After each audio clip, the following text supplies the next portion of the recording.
All right, let's go ahead and get started. Thanks so much for waiting, and I apologize again for that internet delay. Of course, ongoing issues with the connection that I have. I haven't done a wireless stream in a bit. Uh, well, okay, that's a lie. I had fiber optic in my last place, and I'm very sad that I had to give that up. Uh, Moving to the new place, which the thing is, it's not about like the new place isn't the problem. It's the internet company here at the new place. Apparently, they got locked them in a contract for like 30 years. So the only internet you can get in house is this one that keeps kicking me out of the stream. And it's really frustrating because again, I need internet connection in order to broadcast. I need internet connection to be able to actually do this work, to actually do this job. And for some reason, every single time I commit myself to a full-time stream schedule like I did back in Cleveland, internet was going bad there too. You remember? I mean, I don't know how far back if anyone remembers, but the streams back then was shit, bad quality, and I felt like I didn't realize how bad the quality was until I would review over after stream, and it embarrassed me so bad I just stopped. um, it was getting really frustrating for a bit because it's just like I don't know how to handle the internet issue, and I know for the most part when it kicks someone out of the stream, they're just not going to come back, right? They don't have time, they don't have patience for that, and it's my fault. In that perception, it's like, well, you should get better internet, and I'm like, well, I should figure out how to get internet or a better. I don't know. I don't even know how to fix that fact that this place is locked to a contract. Again, salty. Anyway, with some more positive vibes. Happy Indigenous Peoples Day, and welcome to the SM Collate. It is I, Croton, your host, with some even more information about Heroscape. Of course, not only it being my current job, but also lots of stuff was dropped over the weekend. If you hadn't had a chance to check that out, of course, Friday was Renegade Con, and then we had all the stuff of that, and we went live there. And then Saturday, we were talking about it. Sunday, we got to interview the associate producer on Conduct Productions, Twitch.tv/Conduct Productions on TV Live. And then we got to talk about Rising Tide there. However, in all the coverages that we've did with Rising Tide, we have not gone over the lore. So, today's stream, we're going over Rising Tide the third time for the week, but this time, it's lore specific. My version. So, we're going to talk about, but the thing is, a lot of stuff happened, so this was just like a whole weekly block, right? Friday, Saturday, Sunday. All of this was happening, all the stuff, all the contacts I was making, because again, I'm working with this brand and talking with all the people behind it, and so all the stuff that's happening with this. I also have organized play coming up, so I'll be talking about that too later on, probably the finishing show notes. Just lots of stuff on the way. And so I want to go ahead and what we're going to do now, we're not watching the entire Rising Tide by itself. Again, we already seen it. The point, I want to find certain points of this presentation that will help you understand a little bit more of what we are going to be working with moving forward with Heroscape. Okay, so let's go ahead and get started. I don't have a lot of time. More or less, I'm keeping an eye on the watch because I wanted to start earlier, but I was getting everything ready. I was sending emails. I sent like 20 emails today. It was great. I'm the email guy now. But no, I was sending emails. I was contacting people. I was networking stuff, working on narrative stuff. I am doing so much work for this brand, and I just wish I could see something. I need, something. I didn't meet the Twitch payout requirement. Unfortunately, we were just a few dollars under, so I'm gonna have to wait for that till next month. Which is again, it's just there when it happens. When it happens, it's cool. If it doesn't, it's whatever, right? But this time it's a little bit more rough because I was kind of looking forward to using that to get some, catch up on some groceries and stuff. I haven't really been able to catch up on groceries and whatnot. But and my phone bill. My phone's dead, by the way. I can't use my phone. It's just been stuff slowly cutting off, and I'm going insane in the process because we have means to pay it off. It's just I get paid in the future. I don't get paid now, and everyone wants money now. And it's like, well, I can pay you in a month if you would be patient. I don't know. It's just that's where we're at. So while we're dealing with all that, we're going to go over all the cool lore stuff with Heroscape and get everyone involved with the newest development that's coming out here. We have a lot of stuff to look forward to, and just in general, I mean, this being what I'm going to be working on moving forward, I want to make it a big part of my content. I haven't had a genuine opportunity to do so in a long while, and now it's I'm doing this for a job, so I might as well, right? And I was also thinking of joining the one of the creators clubs. There's a coworkers club they just joined where it's like streams of people who just go live to work. And I was like, you know what? I can start doing like co-working streams where I'm just writing the lore. Like obviously not the NDA stuff, duh, but stuff to help you understand the story a little bit more as we're going forward. I have plans to create merchandise for the channel, obviously t-shirts and stuff like that, but additionally written material that you could use to enjoy the game. I want to make publications and things like that. So I've been just needle nose trying to get everything out and see what we can do to remediate being fired on last Monday.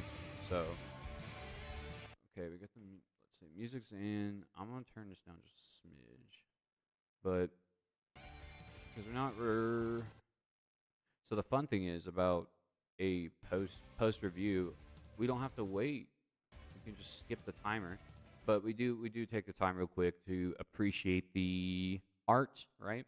We were talking about the artist yesterday in the live interview at TOV Live, and that was a really cool opportunity to learn about the aesthetic. And I'll go ahead and share the information we got from the interview from TOV Live yesterday. We found out from Lee that technically Halucia's coat, the color that they use for the horse part of his body, apparently that is known as the ugliest color in the planet. We learned that fun little trivia. So Halucia is known. He's painted with the ugliest, known as the registered as the ugliest color in the world. So that was pretty cool. That Lee was telling us about. We got Sonnen's art, which is really cool. The update, 10-year update. Or well, okay, no, it would be 5 years. 5 years because he comes into the play 5 years after, and then well, not really. I'm doing it again. Timelines. Okay. We knew about Sonlin before he came out in Swarm of the Morrow, but he didn't become a character until 2007. So we didn't play him until for the last 3 years of the game. But now he has that dragon, the rider. That's him grown up. That's his dragon. That's his dragon pet grown up, as you can see in the miniature. So I'm like stoked to see that. Kind of like before and after, right? We got the Hellforge Manticore art, Night Primus Allburn. The Vord Glide Strikers, and then Queen Maladrix, the Conqueror. Just the aesthetic is, I do want to put it out there and just with all appreciation, they're still growing the brand, but like we're getting so much more medium than we had. Okay, like Heroscape existed in very like miniatures, the forum page, and maybe the game store if they knew, but for the most part you were kind of just playing in your house, right? That's how the game was played back then. Now like there's a presence now. You can feel it. There's art, there's logos, there's things to look forward to, calendar events, battle network, right? Championships, tournaments, like all sorts of stuff, merchandise. Like we have exploded on a scene of new stuff. It's just great. What's up, Renegades? Are we live? Yeah, that's my boss, by the way. I'm gonna find. Let's see. Heroscape is opening it. I'm doing the skippies. I'm joined by someone I hope you know by Yeah. now. Lee Huff, the associate producer. All right, so everyone got that pronunciation because I keep messing up. It's Lee Huff. Okay. I messed up her name a couple times. I felt bad. Like don't get me in trouble. More art. So someone pointed out this is Deco the Burrow Breaker, and there was a lot of people in chat somehow upset that Burrow Breaker art was out before Burrow Breaker was supposed to be out. First of all, why are you even mad? Anyways, you got more art than was expected. A sneak preview. Bro, I'd be all over that shit. Anyways, I don't know. So the Deco Burrow Breaker, or the Burrow Breaker over there, is that character. I want to say that I don't know if that. I don't think they've mentioned it. So I'm not actually no, they haven't mentioned it yet. So we're not gonna mention it. I'm thinking because I'm like Deckard Burrow Breaker. Yeah, no, they mentioned him in the chat, but they did not mention him as the Zoom come out. So we're not. But we do have Tuck Harrigan, right? Tuck Harrigan, the Wing Commander, is coming out. So they got all that art. Say hi, Lee. Escapes. Okay, so It's 10th. The rest of 2024 special promotions we have going on right now. Everything.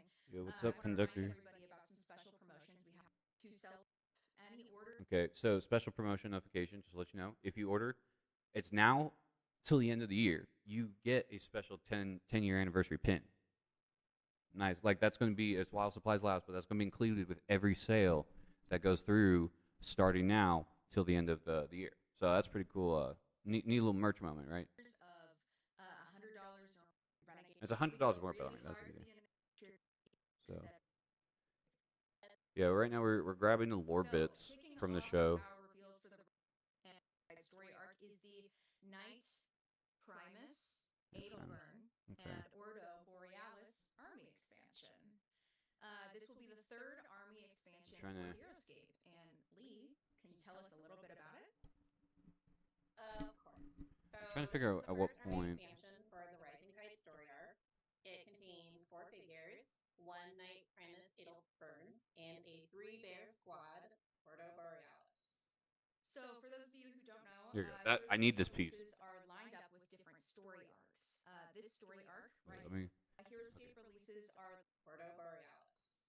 So for the I think this particular part is really important because I do appreciate a nice taking the time to explain this to people. Again, naming conventions in Heroscape is how do you explain it? It's iconic to understanding what you're purchasing, if that makes sense, right?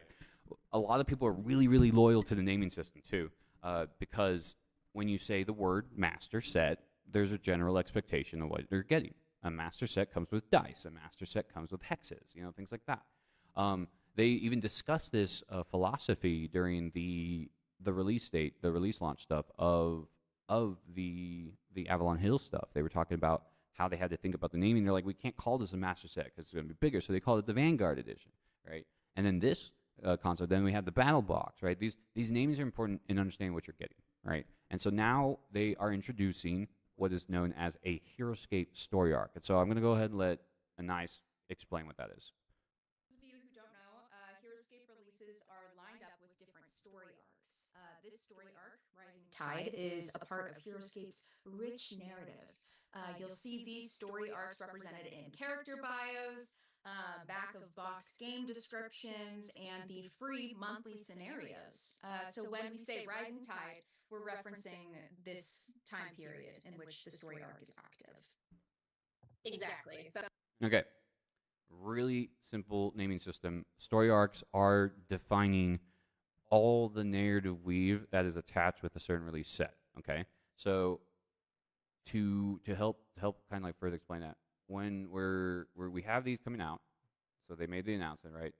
When you see Rising Tide here, all these characters are all part of a particular story bit. Okay. All right. So when the scenarios come out and when the back of the box comes out, that's like all of it ties into each other, right? There's like that network, right? The moment they change that name, it's a different story arc, and then all those pieces that come with those are going to be associated with it in the bios, in the papers, all that stuff, right? So it's like everything is kind of like contained in pockets, right? And they're different timelines, or not timelines on like different, not timelines. Oh my God, time descriptions, or explain like different events and stuff that are happening, right? And like at certain points, you'll start seeing how those story arcs will explain what's going on with the world of Valhalla, right? They got this is our first one, so just pay attention on what, like, this is why, like, when you get the naming conventions, now you need to figure out, okay, what is the Rising Tide?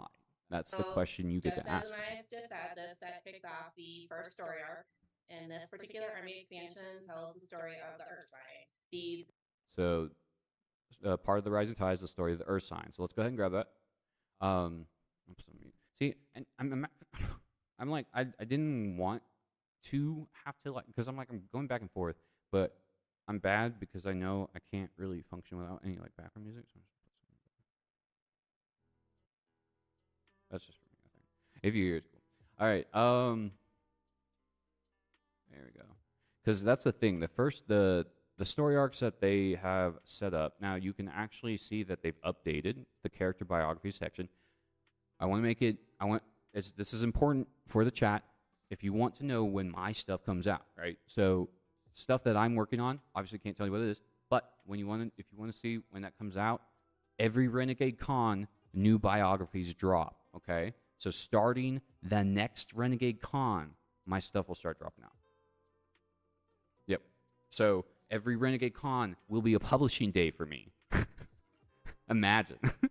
And every Renegade Con, y'all get to see my work, and then I'm gonna be like crying my eyeballs because I'm terrified. So they've updated the tabs, and now with the naming convention story arc, we have Age of Annihilation. You see how the master set is its own story arc, right? The second story arc was Wave 2, aka Rebna's Rebuke. It's gonna be awesome. Dreams come true. Absolutely. So the Kiri and the Isanek pertain to this story arc. Why? Because it's Rebna, right? You especially if you look over the web scenario, again, how Anais explained it all ties into each other, right? So starting with the newest story arc, which is the Rising Tide, they introduce the Ursine. So let's go ahead and read their bios. We got Knight Primus Aldeburn, right? No, and I kept bringing it up. Someone mentioned this yesterday, and it still blew my mind because I didn't actually notice it until they mentioned it. The armor here has teeth. Like, the armor is based on teeth, which, yeah, what a very bear-like concept to be. Like, that's peak. Bears beats. Got Battlestar Galactica here. They will beat Battlestar Galactica.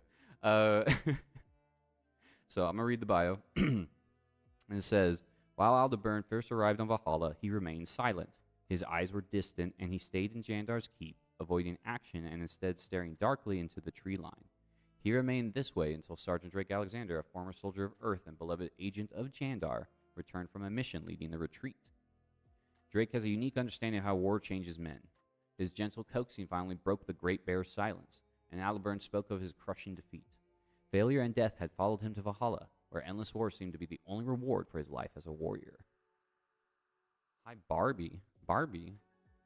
I'm not a Barbie. I work for Hasbro. And then, look, Drake shared with Aldeburn's Jandar's promise. Those who survive the battle for all time will be returned home through the Wellsprings to live their lives again on their own worlds. Okay, did you all catch that? This is important. Now, you might be like, what? Is that new? It's not new. It's not new lore, okay? Jandar has always had interest in sharing the Wellsprings with the common good. They put that in the comic book specifically, like they stated specifically in the comic book, and then it's just generally accepted that he's always wanted to be more open versus closed. And they're like, Ugar wants the springs for himself. Jandar wants to share it with everyone else. That's how that has been the common dichotomy. Okay, and that thing is still going on. Jandar wants to secure the Wellsprings because in his mind he believes he can then give everybody those powers. And I'm like, I don't know about that, but we'll see how that plays out. Essentially, Jandar is the ultimate altruist. Nature's be damned, because human. You tell someone, hey, you get the powers to go wherever you want in the world. You really think they're going to be nice about it? Not everyone. Not everyone. Anyways, so that is an important story beat to remember for the Rising Tide. We're reflecting on the ideas of what the Valkyrie are trying to plan to do. And though there's something amiss about the way Drake holds his face while he says it, the promise is enough for Aldeburn. Because he's been waiting since he showed up with that promise. So the problem with it is like Aldeburn just showed up. Drake's been waiting 10 years to go back home. So it's like he's like, no, we're supposed to go back home. It's probably harder for Drake to be like, after you fight for 10 years with an expectation to go home and you still haven't got it, definitely a little bit more tired, I think. And then, it says, Frosty reignited the Night Primus of the Frostclaw clan, which cut down any foe to secure a second chance at his true enemies on Nox Dorma. Yeah, check that out. apparently his crushing, he just wants to destroy everything in his path so he can just go home and destroy everything in his path the proper way. Revenge. He just wants to go home for revenge. That's cool.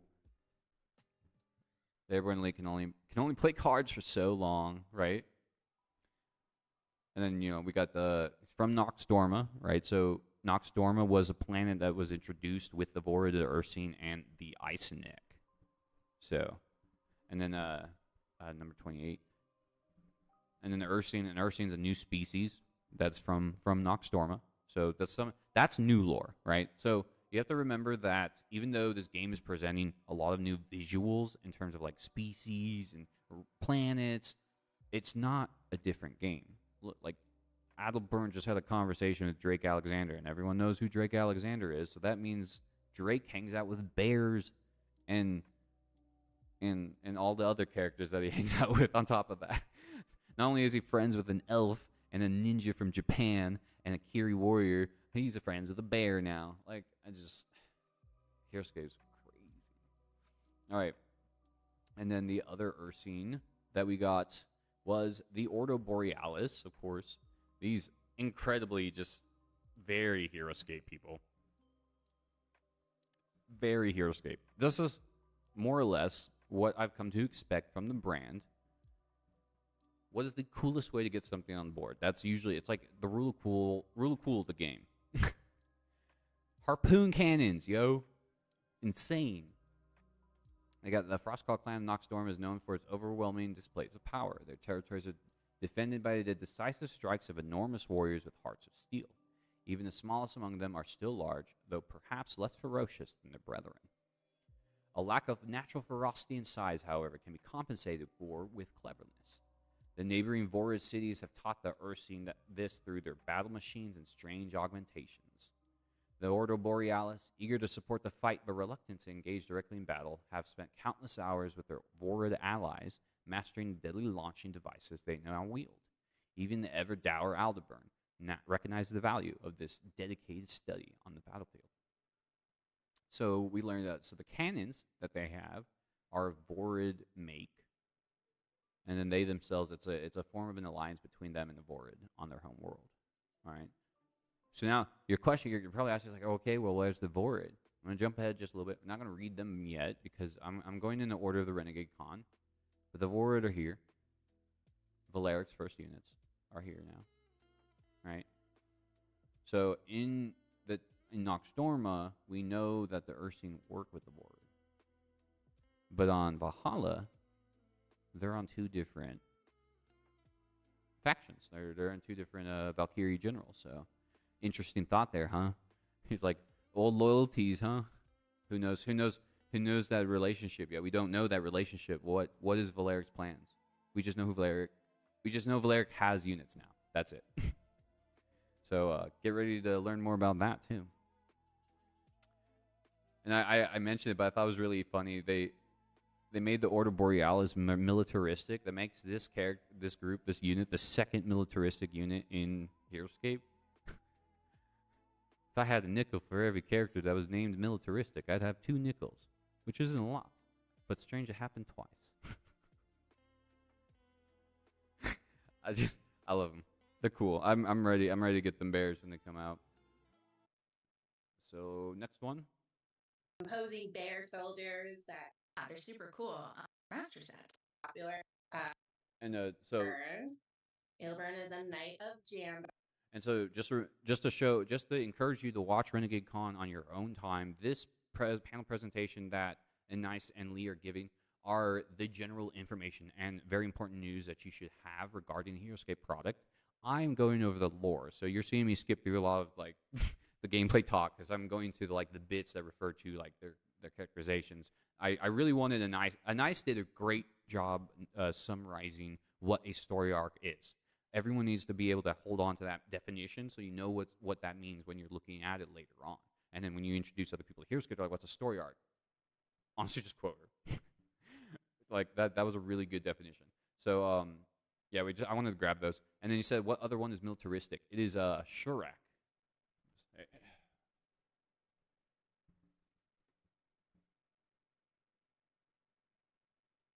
because I don't know why I remembered that, but yeah, Sharak the Fire Giant is a militaristic character, and the two militaristic characters. And then I'm like, what? Okay. I think it's cool. I think, like, again, it's just that interesting. It's like, oh hey, another militaristic character. Interesting. Also, the Wikipedia is good again. Thanks, Dandelions. I can use it. He and the order bar. All right. The characters revealed today will be on Heroscape. It's all going to be there and everything. And what can you tell us about that? They've got powerful harpoon cannons. Let's Yeah, they're just Full honestly and really cool ready for concept. anything Ursines, your opponent the might throw your Ursine way. give me see the. alongside the other bear. I would say like so the Vorid.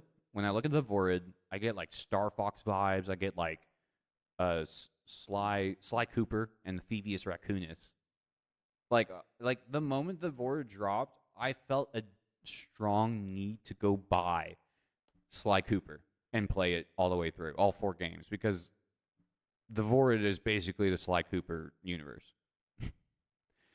The thing is, the bears, though, the Ursine, are like Narnia to me. They're like the high fantasy Sly Cooper. Like, they're like the ancient ancestors where we came from. The dark north. I don't know. It's just, there's the idea that comes with the Ursine give me, like, it's the animals of Narnia vibe, and then the Void give me animals from Sly Cooper vibe. And I've always thought that, I thought it was really cool that they're able to define 2 different aesthetics within a similar looking species, because they're both mammalistic, right? But like everyone's like, they're just mammals. I'm like, no, there's cool stuff here. Yes, Narnia vibes for sure. But yeah, so that's what I'm going with. I'm going with Narnia for the Ursine and Sly Cooper for the Vorid. From the master set. From Red Standard edition and Okay. It was longer than I probably should, next time I do one of these, I should put points in the video. I was kind of rushing. Rising Tide.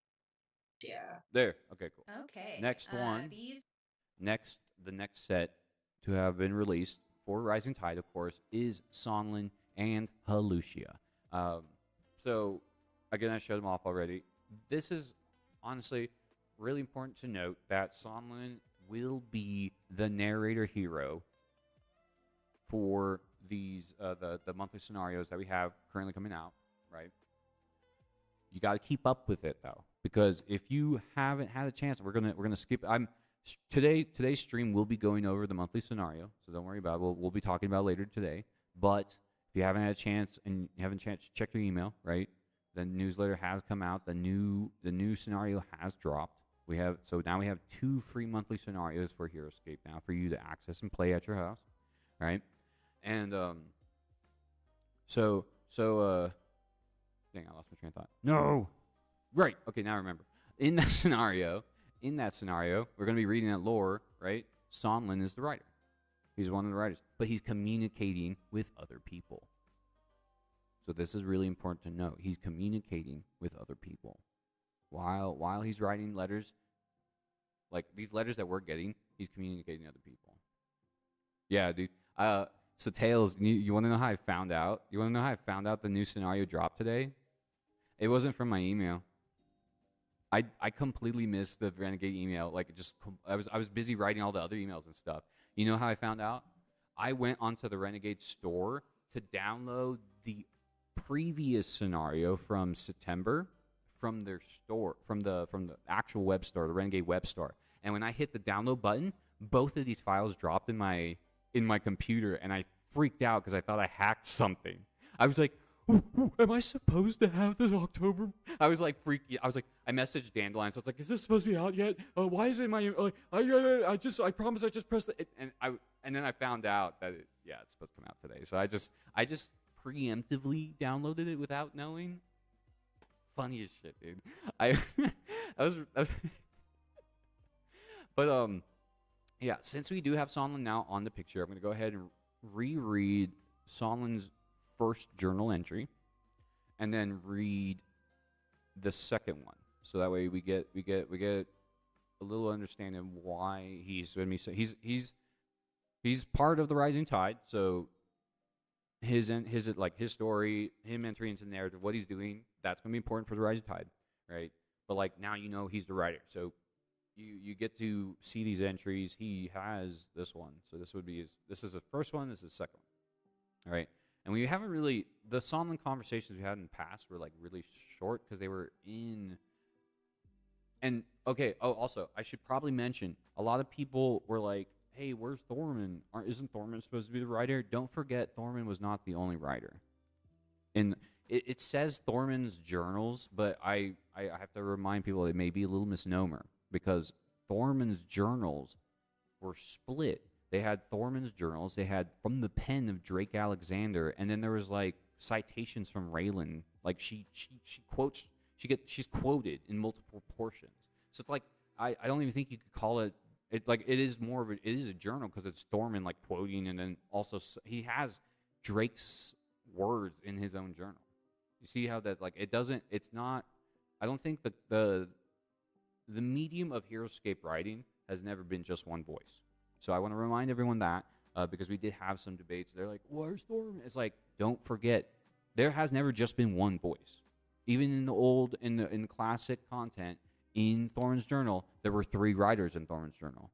It was Thorman, Raylan's little quotes, as she was saying, and then Drake's own. Drake had his own. Drake had 2 full chapters of his own stuff.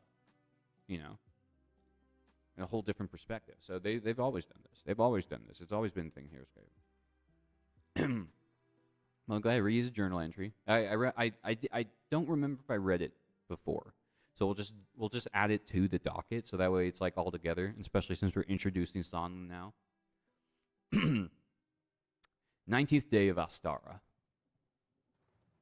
Fractured. The bonds of alliance are fractured. Amidst the first hint of the war's end, representatives of the most influential generals gathered. Knight Irene and her mighty Ursine presented for Jandar. Taro the Hatamoto and his retainers lobbied for Einar. Queen Kyrian, a Kyrie of unknown nobility, claimed to represent Vidar. Zenthrax the dragon and her aide, Divrince the bard, spoke on behalf of Aquila. Leviatok and the turncoat Raylan stood in service of the vile Utgar. I myself spoke on behalf of Lord Ular alongside Tamin the hunter. You ran to that. I know, and you told me to go check it out, but then I was telling you that I didn't. This is or was it? It wasn't mine. This was a different writing, but it's like, I need. Okay. Tell me what you're upset about because I think this is awesome. They did a great job of this personally for me, and I'm the narrator guy now, so I'm like, I want to know what you think is bad about it because I'm like, as the guy that's writing for this stuff, what did you hate about this? Because I don't understand. I like it. I thought it was cool. The summit, the peace summit, the concept of the peace summit, right? Because especially how it bleeds into, right? Well, not this particular part, but it's more. This is pulled from the Age of Annihilation story arc, right? What he's talking about is what happened at Age of Annihilation. There's no way that Uthgar would go to a peace summit. No, Uthgar didn't go to the peace summit, dude. Uthgar didn't go to the peace summit. It was Leviatok and Raylan. That's a whole different great. Like the thing is, okay. Don't forget there is poison. Don't forget there is poison. No, he didn't send anybody. Don't forget there is poison. Leviatok is okay. Leviatok. Hang on. Let me see. I gotta find. Let's see if it's mentioned.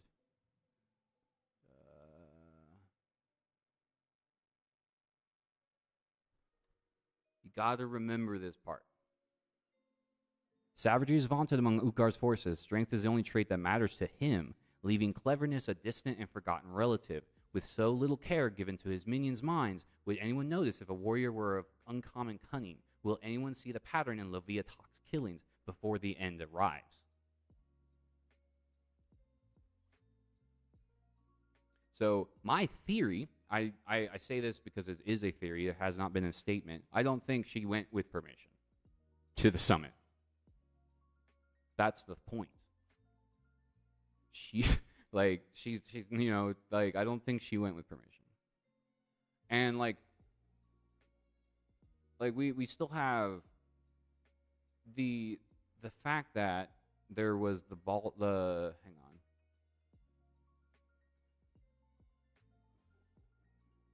Raylan's mind shackled. She's going to do whatever the mind shackled person wants her to.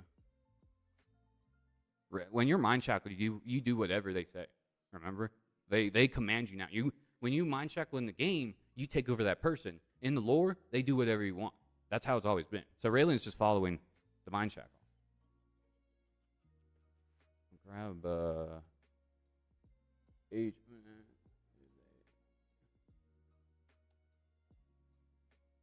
That's not right.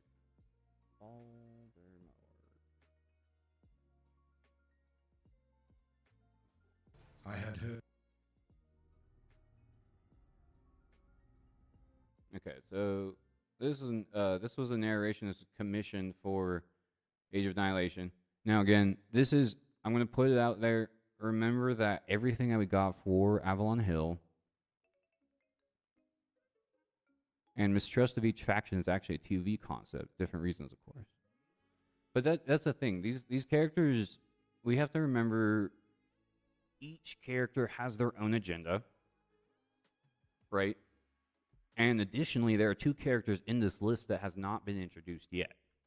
And that's intentional, because that's how Heroscape's also always been. We can't get mad at that, because we knew about Torkul Na. We knew about Torkul Na 3 years before he came out. So there's no excuse. Like, we can't get mad at this.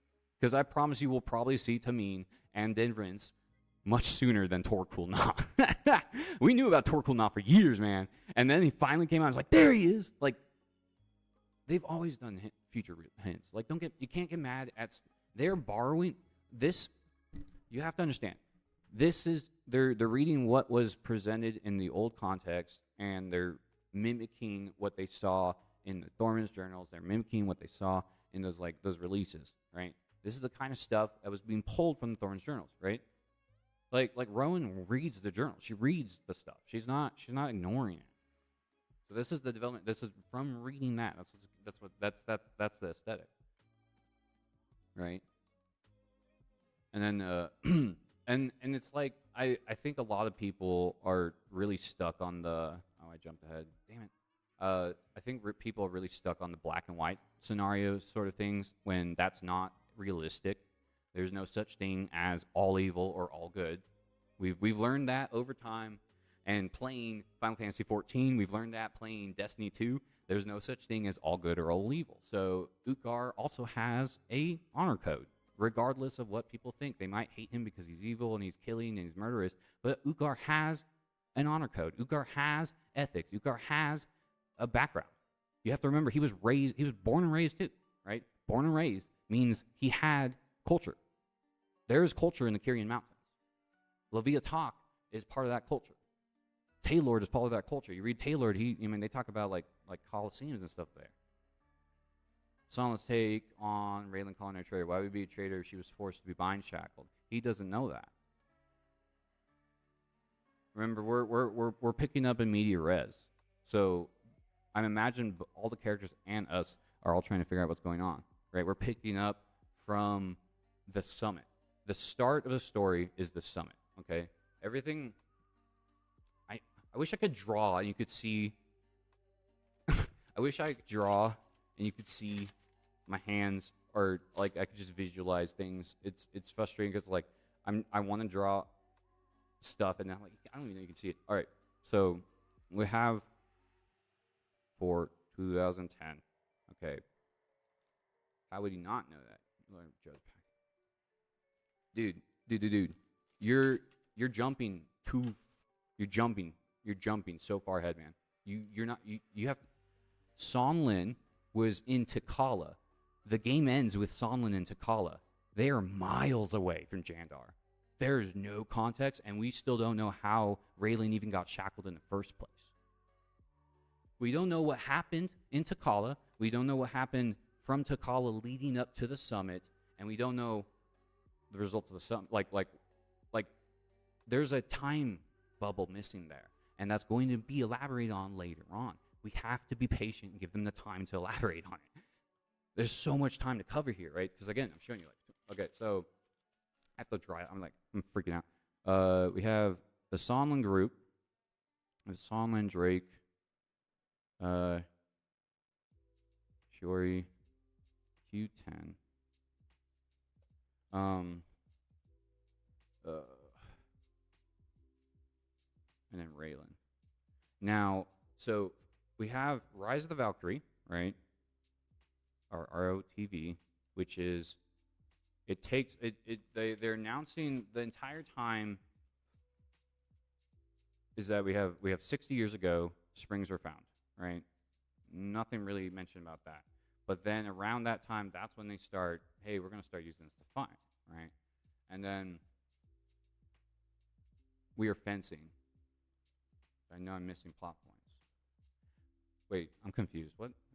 No, what I'm trying to say is you're pointing out certain things. You're trying to say that this doesn't exist. The thing is, it hasn't been written. There's no space to put that, right? When you're writing a story, you want people to focus on certain elements. Right now, we're focusing on the Peace Summit. We're focusing on the collapse of the Peace Summit, right? Raylan's Mind Shackle is a future story that will be elaborated on, things like that. If you notice things that are missing, it's stuff that will be future. It's the mystery, right? It's supposed to get you curious, and then you write those questions down, and then you're like waiting, because that's how the old lore used to work, right? The old lore used to be this way. I remember it that way. Like you would download the stuff online, and it would mention things, and you would wait like 3 years for answers. At least that's how I was doing. But yeah, I don't. There's no maliciousness in this. They are not deleting the Heroscape story. This is a continuation of the Heroscape story. Rowan read this stuff, wrote this stuff, right? And now we got more people writing this stuff, and we're all researching it. I'm telling you, we read this stuff, we're citing everything. I know they're doing the best job they got. They're doing the best job they got. So, but yeah, we have that. Oh, okay, it's hard to tell because everyone else is always so angry, and it's just like I'm like, guys, you really should just either play or leave at this point. I don't, because I'm like, you know what, I'm gonna be here. Y'all can whatever, you know. Was it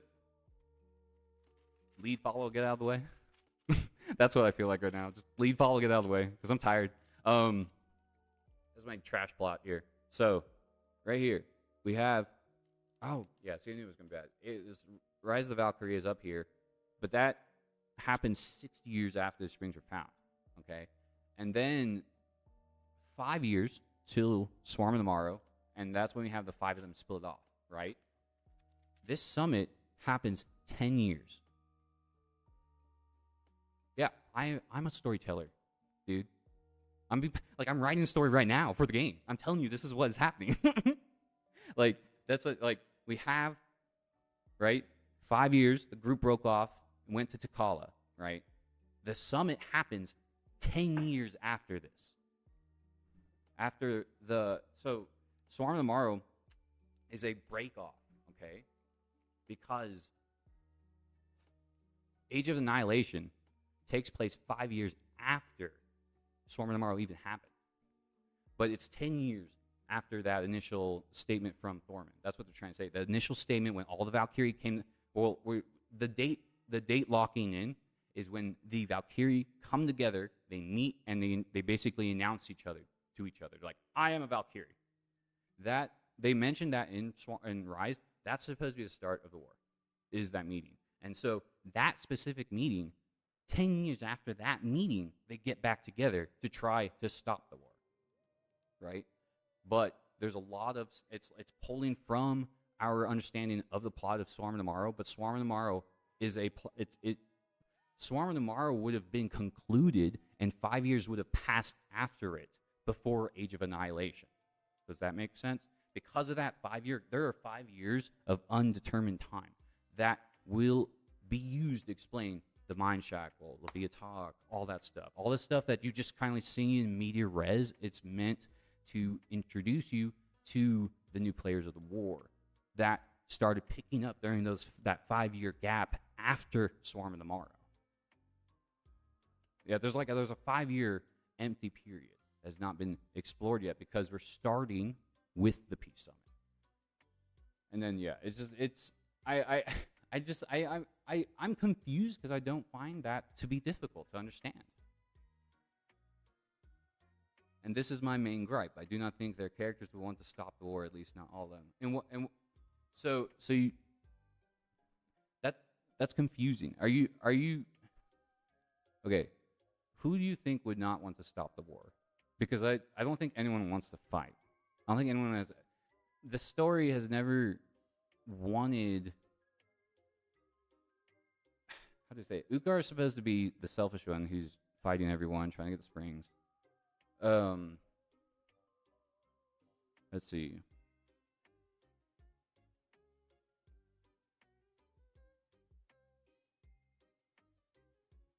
Because obviously, yeah, Jandar never wanted to fight in the first place. He started fighting for self-defense, and then realized, oh, I can't do this by myself. We need to team up. It was his initial desire to establish the Alliance after he had the vision of the 15 Springs, right? The only person that would not want to stop the war would probably be Ugar, but I guarantee you that's why my theory is that Liviatok went on her own and not with permission.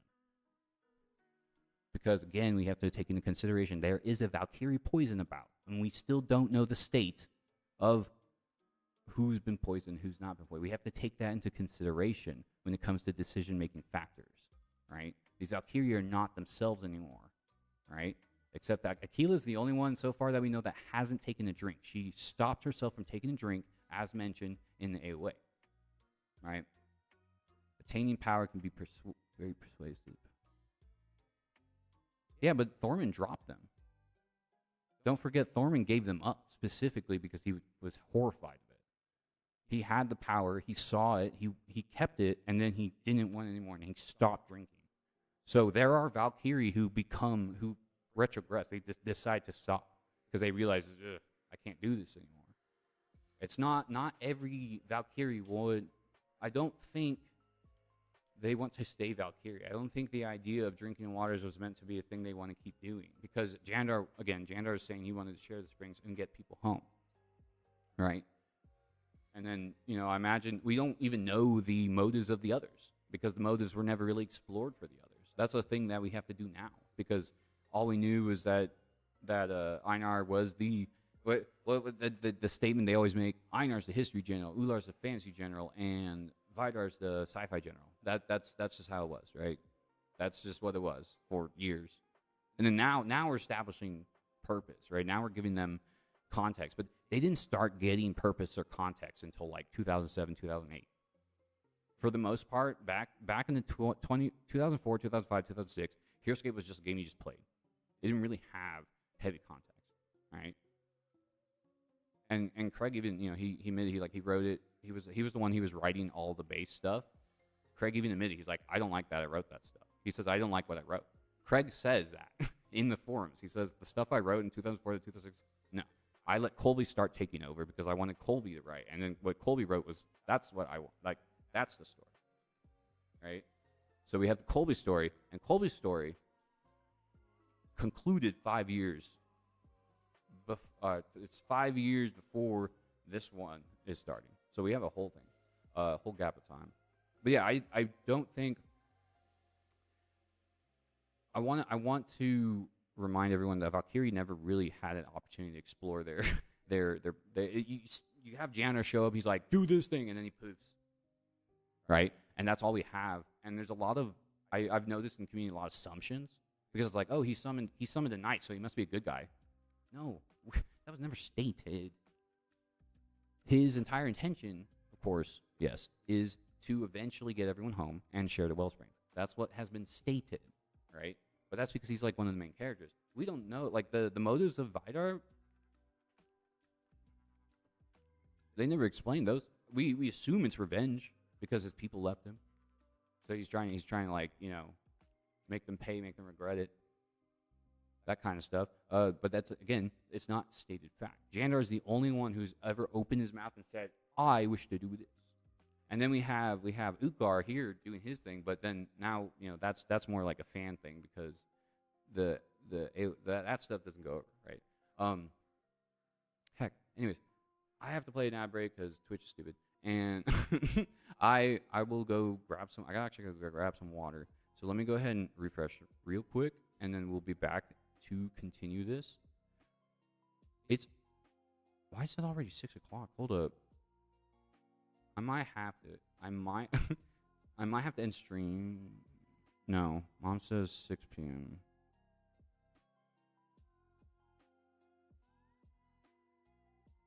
Oh, 6 Central. So that's 7. So I technically have 1 more hour. Cool. All right. So let's play this ad, and I'll be right back with some water, and then we'll finish up everything. Time flies when you talk lore. Yeah, absolutely. But yeah, let me head back. Let me go get some water, and then yeah, I will have to be gone by 7 though, because 7 o'clock my family's calling my mom for her birthday. So we do like a little joint video chat, wish her happy birthday. So I'm gonna be offline for that, and I'll probably just I imagine I'll be working on like Call of Dragons, but I don't know if I'll go live to do it. We'll see. I'll see where we're at after the birthday call. But yeah, let me go ahead and take that ad break, and I'll be right back. I'll see you all in a bit.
Why? What? Oh my god.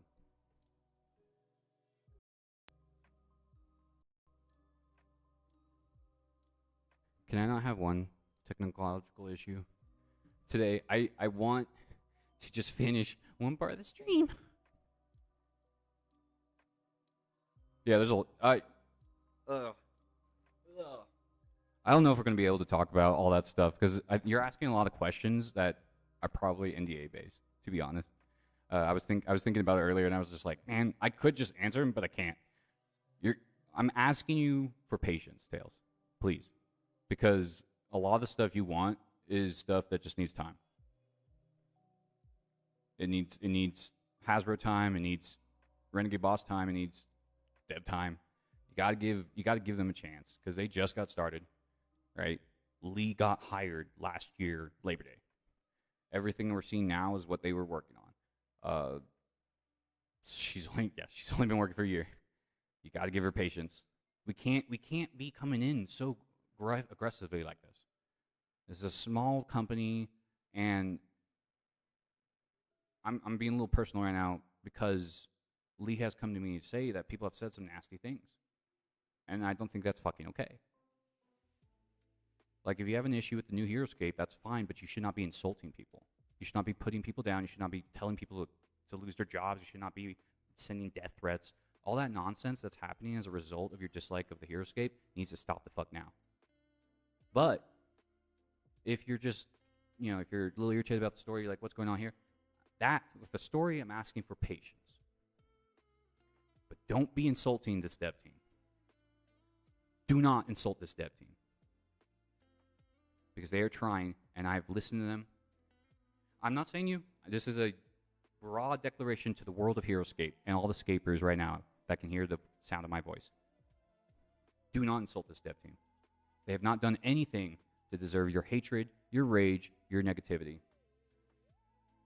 I'm only asking, if it's a story-based thing, just be patient. But it's hard, man. It's so hard to work with this, because it's like, I would love to get all over it, but it's like, all this frustration. Also, hey, what's up, Varys? Welcome to the stream. Bro, thank you so much for the raid. Hello, Varys and the Varys Drake community. How you all doing today? We are celebrating Heroscape. So, as you might not know, but I'm going to go ahead and tell you. That National Heroscape Day is this weekend. So, October 19th, 2024 is 20 years of Heroscape officially. So we're gonna be doing all sorts of stuff related to the brand. If you want to learn more about it, please feel free to check out then. But yes, as a part of that celebration, I am going to be going over all the Heroscape stuff. So today we are talking about the latest and greatest release, the newest story arc, which is called Rising Tide, and then all the characters associated with that. And then we're currently talking about story stuff. We got a little deep into the personal side of things because personal taste. There's a general situation with opinion in the Heroscape industry right now, and it's causing a lot of conflict. So we were talking about that earlier before the raid, but right now it's just all like Heroscape related stuff. So if you have any questions, feel free to ask. Also, and just to introduce myself, my name is Grotone. I am the host of the Collate, a place where you can get lore and narrative of a wide variety of games and tabletop games. I also am a lore contractor for Heroscape, which is why I'm talking about it. So we are going over that story for you. And they said, by the way, I did say in the last stream, I'll end this. Oh yeah, I believe you. I absolutely believe you. Yeah, like when I'm saying, again, it kind of just, it poured out of my soul and all at the same time. So it may have looked like I was targeting you. It was not you. When I say do not insult the dev team, that is a general statement. When it comes to story, I'm like, with what I know, I can only ask you to just please give them a chance. I promise you, a lot of the stuff that you're worried about will be answered eventually. That's what I'm. They hired me to make this make sense, y'all. So if you're confused, it won't be confusing soon because I'm here. I exist. I'm breathing. That's the point. Like if I have a heartbeat, Heroscape will eventually make sense. Are you making that connection there, right? As long as I breathe, we'll eventually get to the point where you will understand the story. Just give it time. It's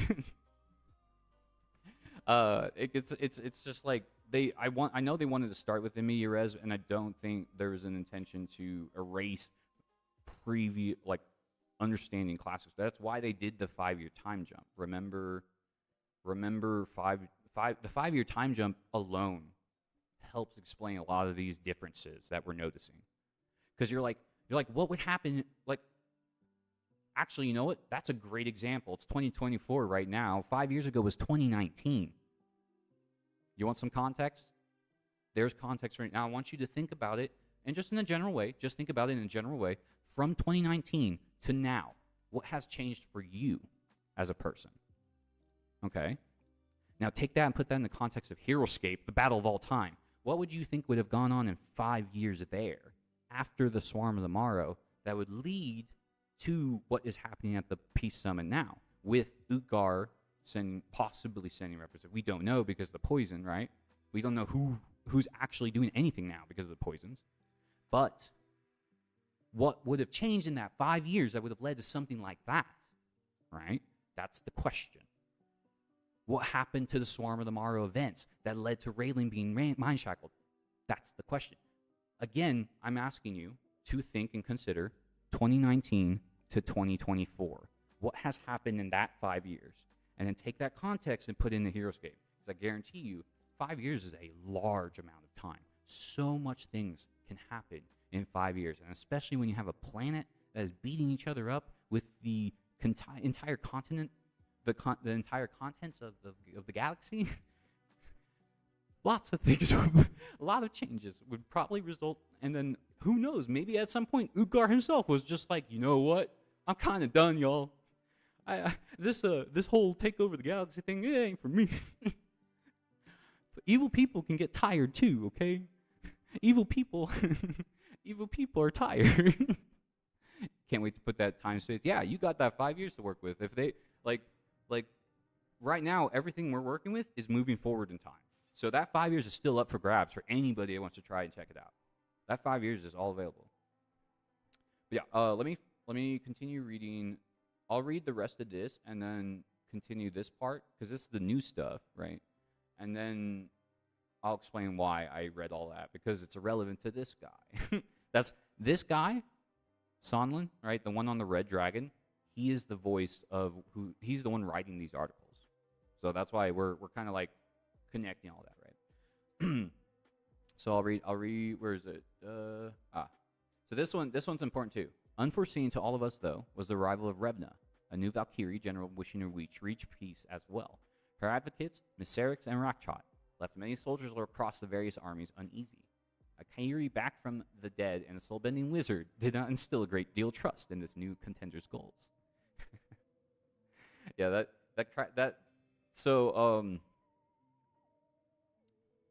Sonlin's funny. We didn't really get to meet the guy, right? Because he came out, and then that's when Sonlin was released, right?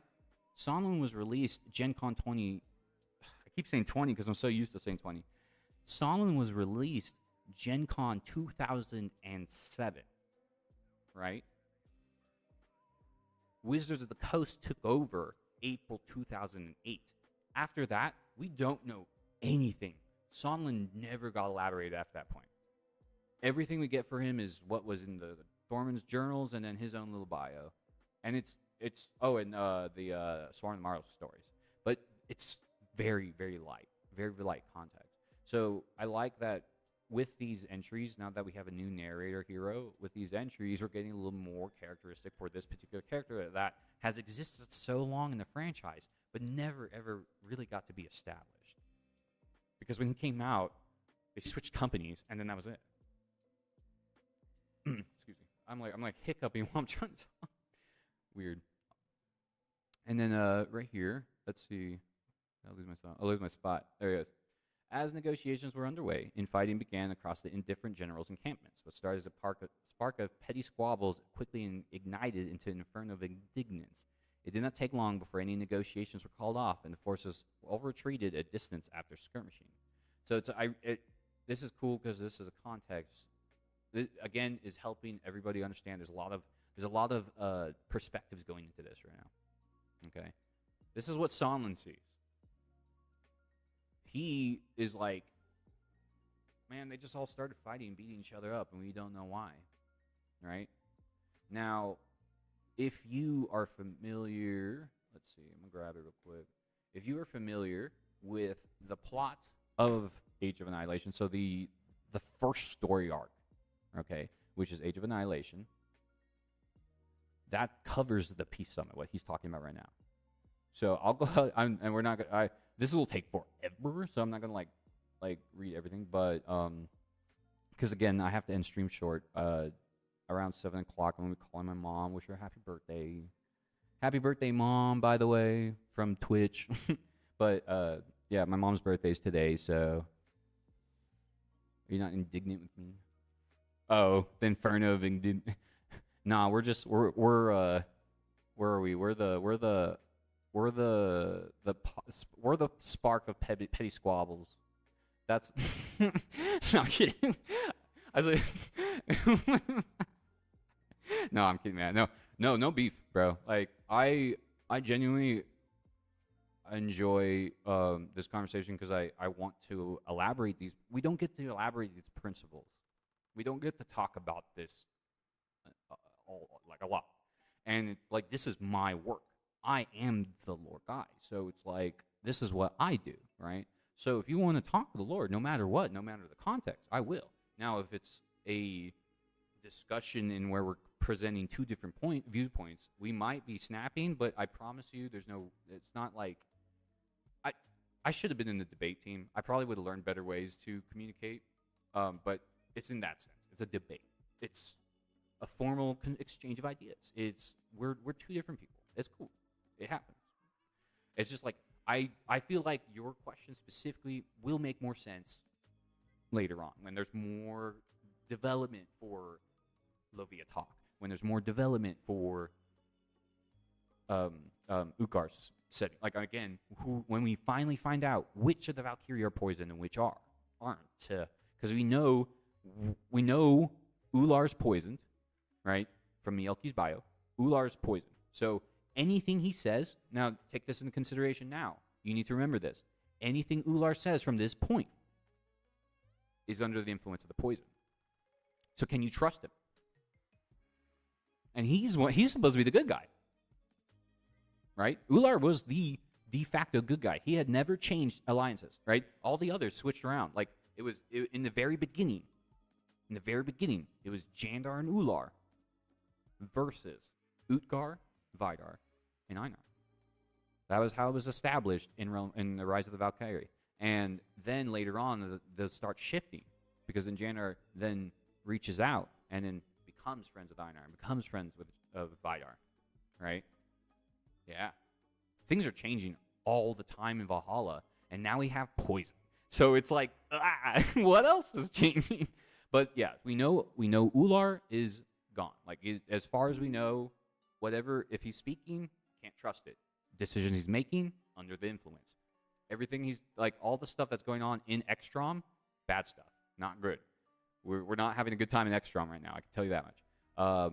Aquila, however, avoided the poison. She was warned by her Dryan ally, right? Iwashia caught wind of the pirate plot early. The poison sound like bad shrooms. Man, considering all the stuff that comes onto this planet all at the same time, I would not want to be taking anything, to be fair. I'd be like, bro, you could make the deadliest virus on Earth with just a couple different strains based on all the different species on Valhalla. It's like, this is not a good place to share. We don't want to do that. Okay, some other things I should probably point out lore-wise. I know a lot of people have been really upset about this. They say Valkyrie's been killed, right? And the general input, or the implication that is being intended here. I can't wait. Did they mention it again?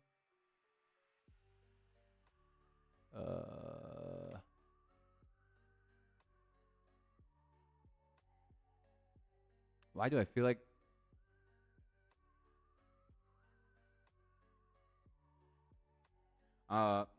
maybe it's in some future stuff. Don't try the swamp water flavor. Absolutely not. This stuff's probably... That's got marrow gunk in it. Ugh. That's got that. That's the marrow pools, man. Ugh. All right. Let me finish this because I think I got lost at one point. Yeah, I'm like flinging. What am I flinging? Why did I come here? What was the reason? Oh yeah, the poisons. I was talking about the poisons. I wanted to point out specifically Aquila's revelation. Now here's the funny thing, right? It's a vision. This is a wellspring vision. Okay, so I want to remind everyone. The narration that comes from here is in the mind. It's a mindscape experience that a person's having from drinking water. This is the kind of stuff that they see when they drink the water. Now, we've never had this style of narration before, but it's a unique set thing that's been established with Renegade, and I like it a lot, giving people an opportunity to think of what it would look like. Now you're getting context all over the place. Why? Because that's what the waters always did anyway. It was throwing you into the middle of a story without explaining the scenario and then telling you what was going on, and then boom, the vision's over. That's what the Valkyrie go through all the time. But now we get to experience it as we invest in the narrative. They're using the powers of Valkyrie to tell us a story. I was like, wow, that's awesome. So yeah, I'm pretty excited about that one. But again, yeah, the Valkyrie kill here. One point out, yeah, everyone like it's the implication is that's Valkyrie right here. And if again, everyone's probably really grouchy about that. Right here. Oh yeah, okay, it does say it. Yeah, okay, it does say it twice. And yeah, there are rumors that she claimed the life of one Valkyrie already. Yeah, the rumor is that's Valkyrie. I will go ahead and tell you the main giant reason for that is nobody's going to be able to use Valkyrie. I'm sorry. Wizards of the Coast designed that character. The name, you can be like, but you can't own the name. If you understand how trademarks work, yes, they can own specific properties. Valkyrie is a constructed name. It's not. It's got Norse roots, but they made that name. So that is a Wizards of the Coast property. And as far as we understand, that's just not going to happen. Licensing. If it upsets you, please don't take it out on the devs. Take it out on the copyright law and how it should probably be adjusted for things like this, like projects where we start when legacy projects, when we start picking up projects of stuff that were done in the past, we're not getting sued for it, right? We should update copyright law so that way it's safer for that kind of work, because the idea that copyright lasts for 70 years plus death is so stupid, and I hate Disney for saying that up. That makes no sense. Things are going to change whether you like it or not. People are going to want to expect different stories. People are going to expect different tales, right? They're going to tell the story differently. Things change. You know how many times we tell a story and how that story changes over time? That's just nature. It's going to happen, right? But like to lock it in the copyright and be like, all right, no one can touch it for 70 years. Dude, why? It's, yeah. So if you're, honestly, if you, yeah, darn Wizards and darn Disney should be your complaints for Valkyrie. Literally. I'm so serious. You think I'm joking. But I'm so serious. If you want to complain about anything at all, complain about Disney and Wizards, not the Renegade dev team. It's not their fault that they can't use Valkyrie, okay? But as far as the lore is going, the rumors that Revna is his slayer. So, and I think that's important to take into consideration because it's like, I mean, what else do you want us to do? If you can't use the license, then buy, you know? that's probably one of the easiest ways to deal with it. It's better than not mentioning it at all, okay? You know? You have to take, like, what do you prefer? Chris's Valkyrie who? Or they say a Valkyrie's been, or they say a Valkyrie's already been killed. Which one do you prefer? This is the best we can do for licensing issues. Do you want the Valkyrie who? Or we think he's dead? Like this is the result of copyright law. All right. Let me get back on track because I'm kind of flinging myself. But we did go over the well springs. And then also I did bring that up, but that story arc scenario when you play that out, that does give you a chance to kind of reenact some of that infighting. So Revna sounds like an ultimate horror villain. She's sounding cooler and cooler by the moment. Conductor, did you get to watch the designer roundtable? I don't know if did you get to see the roundtable? Did you hear them talk about the acolytes? Because, oh my gosh. Bruh. Revna is cool. They took a concept that they had no lore for, and they gave her a really cool story. Because remember, they didn't get we learned from last night's interview, and I've been saying it multiple times, but I'm very appreciative for Lee for confirming it as well, because I was worried that I feel like I was the only one stating it, and then people might be like, well, if he's the only one saying it, why won't they say it? No, Lee has now officially said they never received Chris's lore. All the stuff that was in Chris's Discord stayed in Chris's Discord. That never got sent in an official package. All that stuff, the stuff that I understand that Renegade received was the STLs and the mechanics. The lore was never part of that. Okay? So they took this concept of Revna that they had no context for and turned her into this. And I think it's really cool. And I'm open for this. The thing is, you have to remember the Valkyrie, the concept of the Valkyrie, right, are of psychopomps. In the Norse mythology, Valkyrie guide the dead. So Revna, among all of these Valkyrie, is probably the most Valkyrie out of all of them. More original Norse Valkyrie, because she's literally guiding the dead. That's insane. It's so cool. And they thought of that. Renegade decided to do that because they had no context. Because remember, I think the plan, and I remember this because I'm a nerd, the plan, Chris's Revna was a witch seer who had received future visions like Jandar. And in one of the visions she received, she saw a victory, and so she was summoning everything she could, all the monsters she could in the universe, to help claim that victory she saw in that future vision. I remember he said that it was either at the PulseCon or it was in a Discord chat, but that was the general point. That was all we got for Revna, Avalon Edition. So irregardless, she has always been an individual relying on monstrosity to accomplish her aims. Whether she's a witch or a guide of the dead, she's doing a pretty good job regardless. And so I'm eager to see how her story plays out. Because she is the newest character in terms of power in terms of authority, because now you're playing Revna units now. So yeah, keeping to her calling, literally she's literally a Valkyrie because she's guiding the dead. Blows my mind. Let's see. Since the peace summit, suspicion and a bitter hate have spouted up in people's hearts. At the brink of respite, the weary nations have been plunged into renewed war, maintaining their views that peace cannot be achieved until all threats are removed from the world of Valhalla. With the timing of Lady Revna's arrival, it was not long before the correlation between her public revelation and the summit's collapse firmly etched itself into the minds of all. Again, Revna didn't do anything, by the way. I should point out, I think it's hilarious. Revna is a scapegoat right now. And even in this bio, Revna is a scapegoat. So it's a really interesting elaboration on the people's state of mind here, that they aren't giving Revna a chance to defend herself. Yes, she shows up. She randomly shows up, introduces herself as a Valkyrie, and then, well, no, she's not there, right? Her name is being uttered as a Valkyrie. Her representatives are Rakchat and Syrinx. And I don't know if you've seen Rakchat or Syrinx. I don't know if those are the best of. You ever in business they talk about branding, and they talk about looking good for customers. If this was your PR rep, I feel like you would not keep very many customers. I feel like if this was your PR rep, you would not have a business for very long. So Sonlin's not very wrong in that sentiment.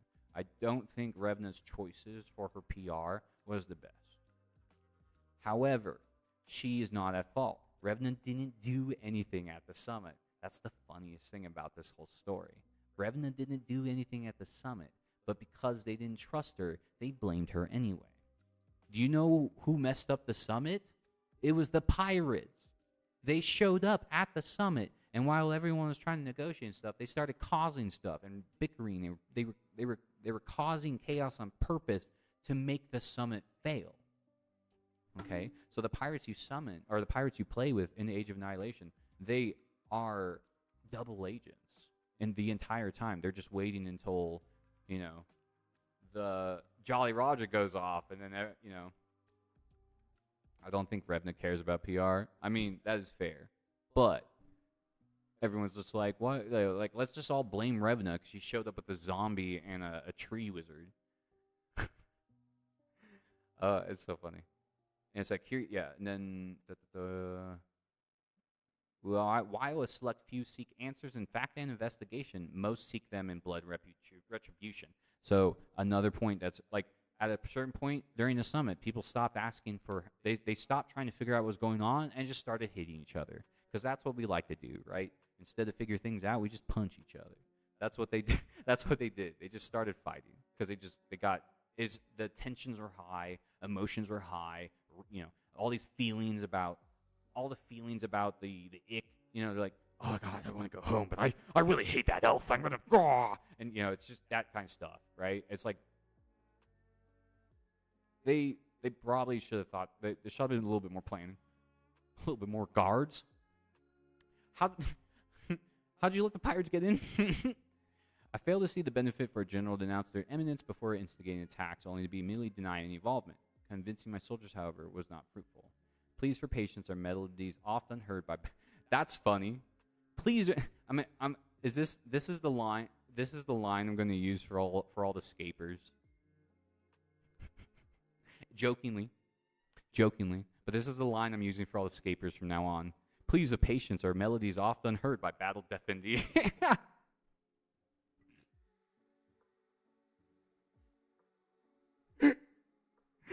Y'all playing so much Scape, y'all battle hardened, you can't even hear me telling you about it. Please, be patient. Y'all just want fight. Blood. I get it. Eventually I will join you. It's okay. I'll be there. But, we seek answers in fact and investigation. That's our channel here. We're the seekers, right? So we're here with the deep lore. But yeah, I saw that. That was funny. He's become a very eloquent individual since his non-eloquence in the past, and now leading up to him being the main voice. I like his character. The character that they've established with him here is very cool. Yep, pretty much. Yeah. Battle hardened ears. Battle deafened. That's what battle deafened ears. Multiple warbands have splintered out from the various armies. That's another thing to take into consideration. So, as Tails mentioned, lots of grudges, right? A bit of history reality, right? Not only do you have the Valkyrie groups, and then the Valkyrie groups have their different groups from the different planets and all that stuff all networked and sorted, right? Sometimes members of these specific Valkyrie armies will decide to just yeet themselves and do whatever they want on Valhalla and create war bands. That's a thing. Sivaris created his own war band at one point, even though he was under Ular's rule. Even though Ular summoned in here, you know? And that, like, you can read that throughout the different scenarios when you have to face specific enemies. It's because they're breaking off and doing their own thing. We say battle of all time as if it has been an organized fight. It's absolute chaos. No, like, you cannot keep track of what's going on here because with enemies changing literally form every single year, you know? You fight a dragon one year, and then you back off, and then you go to fight the enemy again, and it's like, who's that? Why does it have 10 arms? You know, like, you're trying to have to readapt your battle strategy every single time you go to war is extremely exhausting to consider. There's no viable way to defend when you never know what you're fighting against in the first place. Because every time you fight against something, oh, he's going to summon something else. That's the big issue here. Everybody's like, they're all burnt out. They're all burnt out. A splinter to the various armies, some even unifying across banners in the cause of justice. Okay, so this also, I saw this debate. Was it a debate? Someone posted this in the Heroscape Lore Discord. So I'm going to go ahead and answer this. In the Heroscape Lore Discord, someone said they didn't think it made sense that Admiral EJ1M joins up with Irene in the basic game, one of the basic game sets. It's stated in the lore that because of all the chaos at the summit, people were just doing whatever the hell they wanted. They didn't care. There was so much chaos and confusion because of the arrival of Revna, because of the pirates messing around, and the rumors of the poison, that everyone just started literally punching each other. It became Fortnite, but in Heroscape, everyone started fighting. Right? While the various encampments reorganize and fortify themselves, many soldiers depart from their camps, seeking retaliation, chasing the bulk of Revna's forces all the way to Anund. Tonight, Valhalla weeps. It weeps the bitter tears of one who has tasted relief, only for it to be crushed underfoot once more. While we wait orders from our generals, it has become difficult to know who we can trust. Old wounds have been reopened, and it is unclear if any of the long-standing bonds of the past still hold any of the Valkyrie together in alliance. That's another thing. This one right here, too. It is unclear right now if any of the long-standing bonds of the past still hold any of the Valkyrie. So, all that the alliance, the previous alliance, the alliance in the very beginning, none of that can be confirmed. Because with the poisons, the pirates, the failed summit, and Revna, there's so much confusion. It's just chaos. I do not know if my intuitions of Revna's involvement are correct, but regardless of who's responsible, I mourn the peace that shall not be. So San Lin is misled. He thinks Revna's involved. Because he's like, surely, look at her. But yeah, no. Because we have a zombie. I mean, wait, I get it. I can understand a zombie character is just not great, but at least there will never be confusion between main canon lore and TOV lore. Yeah, but Tails, that's unfair, bro. That's unfair. You can't say that. You never discontinued. You never discontinued. That's not fair. Heroscape got a 14-year hole. There's a 14-year abyss of time, man. That's a whole child. That's a child, a teenager now. You never discontinued. So, of course, your stuff's still, like, fluid. You have everything. The originals, But I think having a peace summit collapse and create this mass burst of chaos is a great way to start the war of all time over again, right? They wanted to end it. It wasn't going to happen. Now, we might debate and be like, really? Did they really want to end it? It wasn't going to end anyway. That's the thing. It wasn't going to end anyway. The game doesn't exist without a war. So, of course, it wasn't going to end, but the reason is because all of the confusion in the summit. So, their difference of story. Well, in what way? Okay, because, again, this is supposed to be just a continuation, man. So, if you're telling me there's discrepancies, you're messing with my line of work. So, now you got to tell me what's different so I can take notes. Man, now you got me worried. There's no retcons going on here. This is all additive retcons. This has to be an additive retcon because there's literally no writing that has been done for Heroscape since 2010, right? They have to make things up to bridge the gap. For those that may not know, or may know, I know Varys knows. Final Fantasy 14. Final Fantasy 14. They do that, right? It's 14 years old, but we have the second edition, which is only 10, right? So all the previous 3 years, yeah, and that stuff had a gap, and they had to additive retcon all of it just to make it make sense, and it took 10 years. It took them 10 years to finally finish the story from 1.0. I mean, the good thing with Heroscape, I'll tell you this. The good thing with Heroscape, it's not going to take 10 years to tell this story. That's the good thing with Heroscape. Why? Because we have a release every month. Thank goodness. We're not waiting 3 months. Testing. Hello. Sorry about that. Again, internet seems to be acting up a lot today, unfortunately. I have it says 24 minutes till next ad break, and it is 6:37 now. So actually, the ad break is going to drop right around the time I need to leave anyway for the birthday call. So I think I'm gonna finish up with the last 2 bits of the stuff I wanted to do. I will come back to Renegade Con. As you can see, we only got through the Earth scene today, y'all. We only got through the Earth scene and Sonlin. That's why the lore is such a big deal to me. Because if I can no, don't apologize. No apologies. You're helping me prove to the world that this is actually a viable universe. In absolute honesty, I appreciate having discussions like this because you are proving with me that Heroscape has a story. Because there's so many people out there like, Heroscape has a story? Heroscape has lore? Homies. What do you mean? What do you mean? You're telling me you didn't know Heroscape had a story? Well, I'm about to annoy the hell out of you and tell you it. So you're helping me, Tails. Explain to the world, yes. Why? Well, how is there a story? Well, we spent 2 hours talking about 3 units. So you tell me, is there a story? I don't know. I think so. Anyways, before I just end up losing the rest of my time. Yeah. What has Tails been doing for the past 10 years? Telling the story of Heroscape. I'm so confused, man. When people come up to me and they're like, there's a story? I'm like, what do you mean there's what?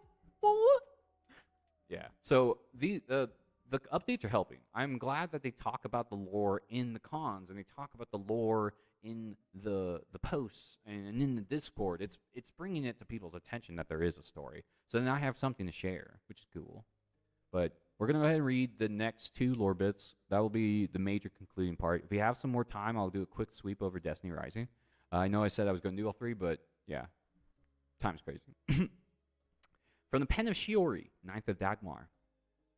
Sonlin, you told me to blend in with the crew, to steal their secrets, to follow wherever they go. This has led to sneaking aboard an awful boat, and I write this in a cramped space beneath the deck. You would be proud, though. I've done it all with stealth and disguise, and I have shed no blood. Yet. The ship is called the Viper's Blood. Okay, so we have names of ships, guys. We have names of ships in Heroscape. You know what that means? Ships. Okay, well, now that doesn't confirm ships, but that means there is a absolute vile. Yes. We need ships in terrain because there are ships now in the story, because there are pirates in the story. But that also means that the oceans of Valhalla are being opened up. So get your maps out. Get your maps out. You need to keep an eye on the map now because it's going to start opening up areas because the ocean is now being a place. Yo ho, a pirate's life for me. It's exciting, yeah. So the Viper's Blood, okay. My assumption, I think we're going off of the naming conventions here. Viper's Blood, it says, is the one emblazoned with decapitated black serpents, their severed heads spurting ruby blood. That's specific to Mar. So I think the Viper's Blood is Bokburnah's ship. Bokburnah has a ship. I don't know if Joe knows, but there's a Morrow pirate ship named the Viper's Blood. And it has a symbol of a decapitated black serpent. Yeah. I'm telling you, Tails, you got to give the dev team patience. They have so many ideas, man. This is 2 months. We still have the rest of this year and then 2025, all of the 2025 stuff. They have plans, man. It escaped Vile Cove after the summit, along with a few others. The Griffelin's Fancy. I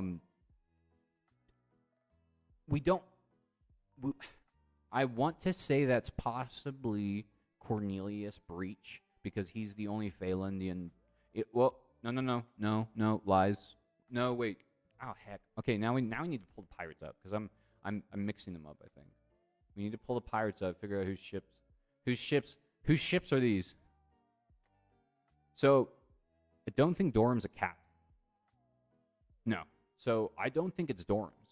I think the Griffelin's Fancy might be Breach's. But Breach's isn't he's a mutant's captain. So maybe there's an elf pirate out there. Who knows? I don't think we have. I'm going to look again, because off the top of my head, I don't think we have a Phalandian pirate leader. Because, I mean, you have to be a captain to have a ship. I mean, come on. That was the whole point of Captain Jack Sparrow. Everyone's like, Jack Sparrow! He's like, Captain Jack Sparrow. It's like, the title is really important. Fia Bonnie the Void Siren. So hers, yeah, she's a captain, and I know her ship is in the story. The Voidwing. I assume, I don't know who. The Lark. So yeah, we're Savaris as part. No, not Savaris.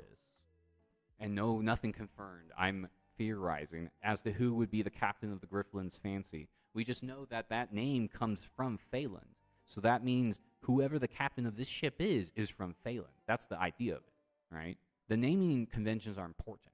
Viper's Blood is a ship with a Morrow captain, right? Griffelin's Fancy is a ship with a Phalandian captain, right? The Voidwing is Fiabani's ship. And then I don't know who the Lark is. We're working it out, right? I count 52 aboard this ship. There are at least that many on board the others, and even more ships in the fleet. There's a lot. So we got a number of pirates, yo. And that's just the pirates that went to the summit. So there's a lot of pirates out there. We're on our way to rendezvous with the rest. These people are a lot like me, Sonlin. Runaways and rebels. I knew Einar had his deserters, but I never dreamed there were this many. And from other Valkyrie, too. I see faces from Earth. I see faces from Phaland and Alpha Prime and worlds I don't even know. I wonder if things had gone differently after Shuwalitiaka. If this might have been all of us. Drake and Raylan and the Major, living free.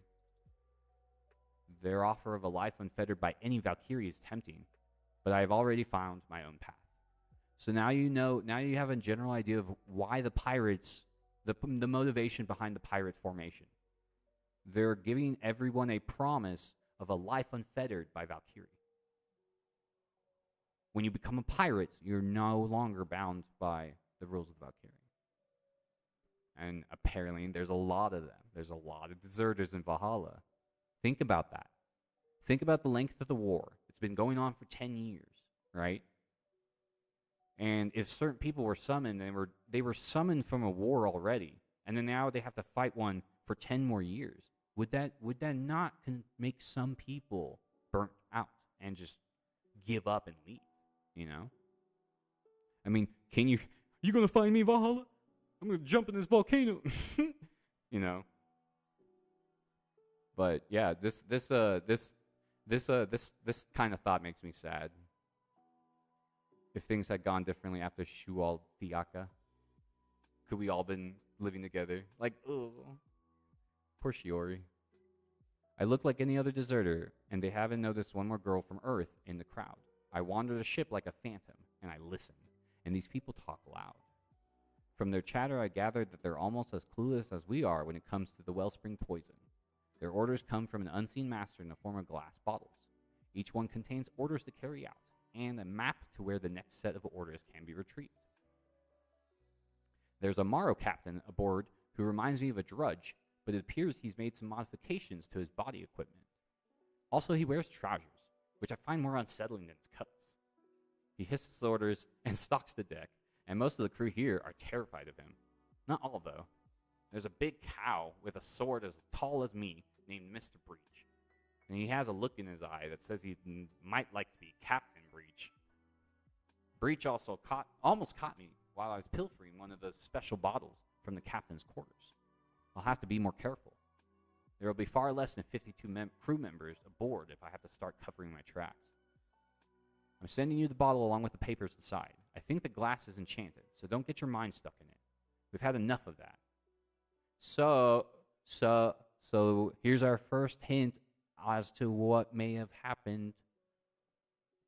So yeah, they know, but yeah. That's a story to be told later. Let's see. The instructions are to poison part of a wellspring in Takala. Whoever is pulling the pirate's strings, they're hiding their face, and poisoning the peace summit was just a start. So now we have a mysterious leader. Remember that. I dread to think of what will come next. We are on our way to collect the next set of orders. I'm going to try and jump ship before that happens. Stay safe. Say hello to Major Q10 for me if you see him. And tell Drake to stop trying to get in touch with me. He's going to blow my cover one of these days. Can you imagine Drake? And see, Drake, I was actually watching the webisode earlier today, and, you know, Drake goes to attack Krug, and he's yelling. What was his line? He says, when you fell out of the ugly tree, did you hit every branch on the way down? Like, Drake is just such a funny character, and I could just imagine him seeing Shiori in the distance, or at the summit or something, and he's just like, hey, Shiori, hey! And she's just like, I'm undercover, dude. Like,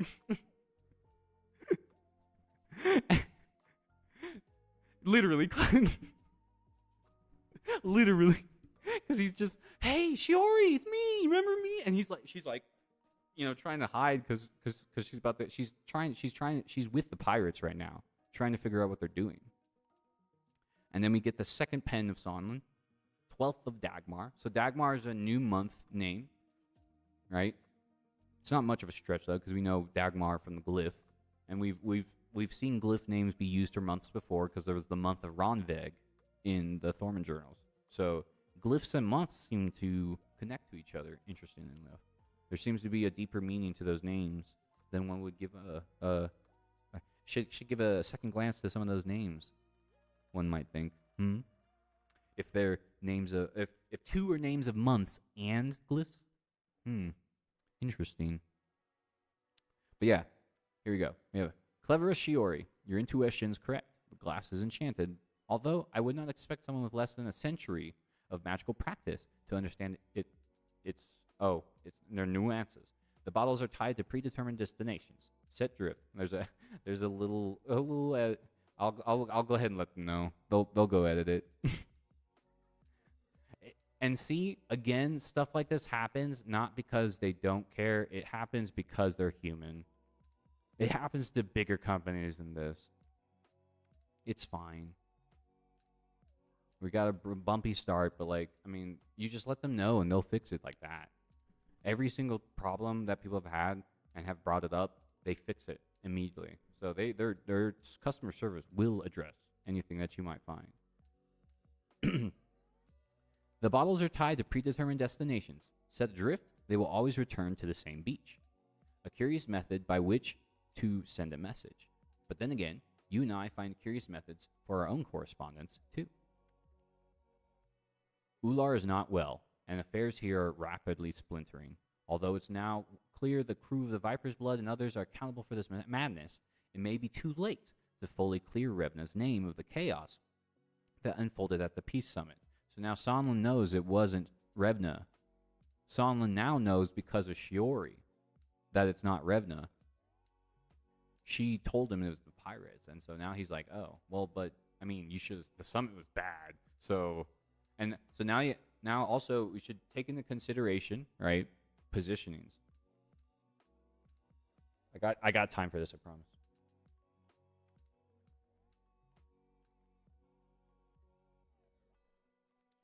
I wish. There it is. I mean, I don't know which one's better to visualize. No, definitely this one. Okay, so in this story being told right now, these are letters being passed between two different locations, right? If he's returned from the summit, that would mean he's over here in Ekstrom. So Somlin is up here, all right?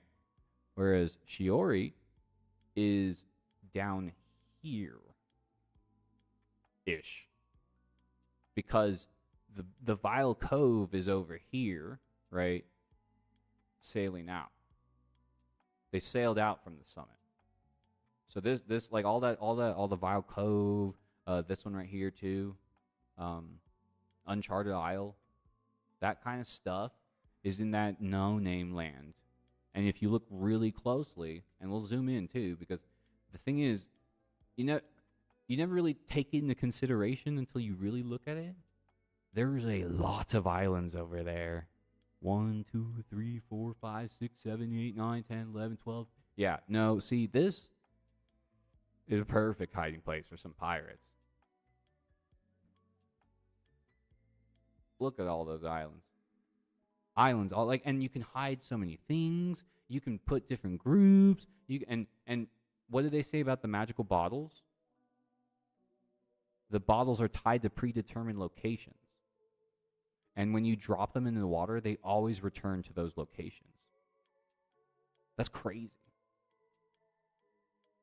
Yeah. And those are charted ones, yeah. And then this one's an uncharted one. So this one isn't even on the map. It just happens to be, oh, hey, we found one. Yeah. That's crazy, right? And then it says, particularly when her forces continue to take ground. Major Q10 is off assisting the front lines against her swarms. I would speak with Drake, but leading Jandar's northern army is no small task in these times. I have a feeling his thoughts are even now preoccupied with Raylan. Another hint to an unresolved portion of story we will be getting later. They know what happened. We'll find out later. I have had no luck in attempting to undo the effect that the wellspring poison has had on Ular. I will continue to try. In the meantime, his commanders are attempting to assert order. Atlaga insists on only defending Ular's fortress, but I fear Shiamara and Mielke search for opportunities to strengthen Ular's foothold in his time of crisis. Return home soon, preferably in one piece and undrowned. Sonlin. So yeah, we have some really good lore moving in forward, and that's this guy. So this guy riding the Red Dragon is the writer of those entries. And every month, you should be able to look forward to that. I would love for Toothpick to be a pirate admiral. I mean, think about, like, if they found him to be a worthy leader of a pirate fleet, like if that was something that was required, it would absolutely now be possible in the world of Valhalla because there are pirates. We have now officially added Pirates of Heroscape. You can now have an Admiral Tooth. That's up to you now. You can create that. You get that because of this addition. It's always that, it's the cyclical process, right? Heroscape is like a infinity symbol. It feeds into itself.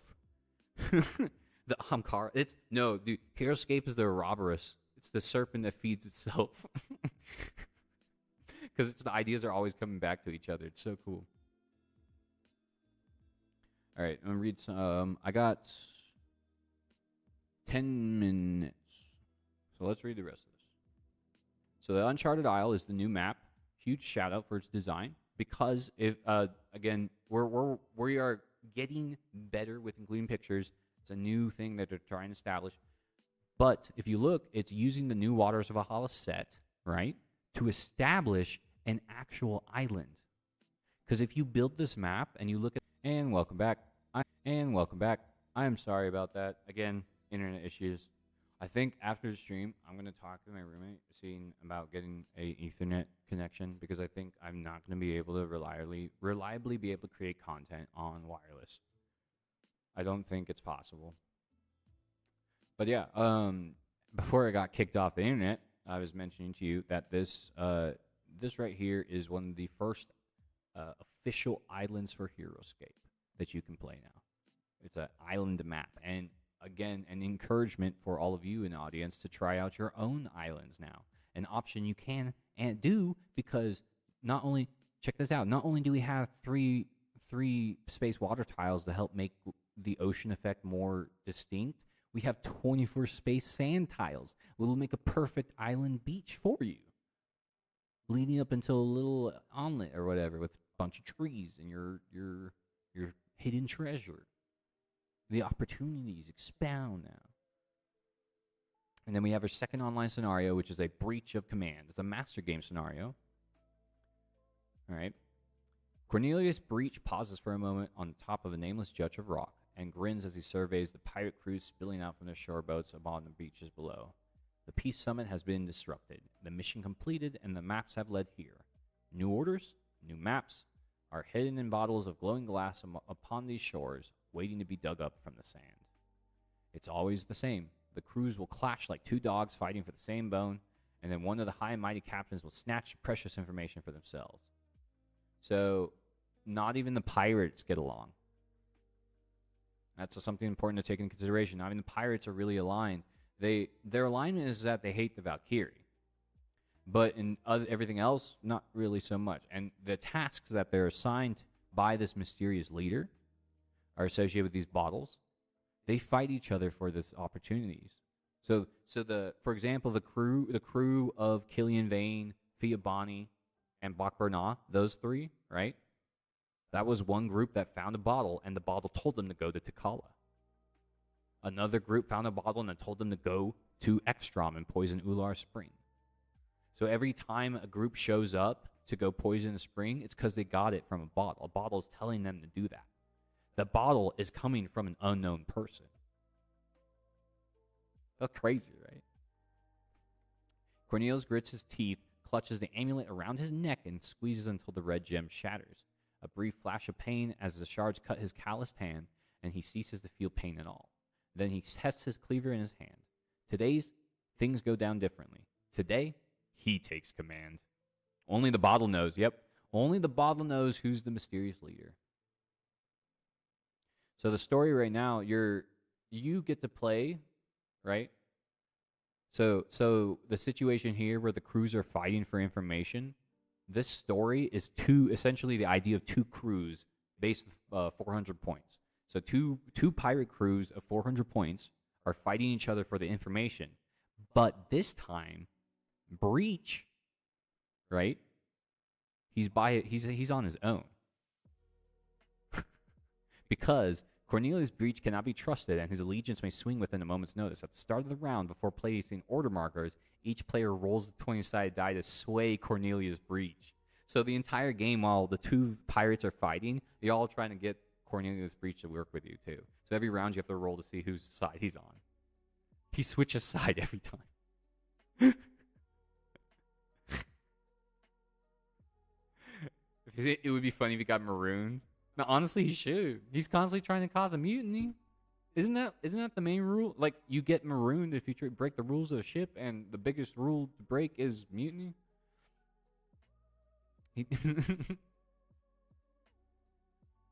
So like, I imagine he just wait. He got stuck there, and he's like, "I'll just wait. Someone will come, and one of them will come and get me."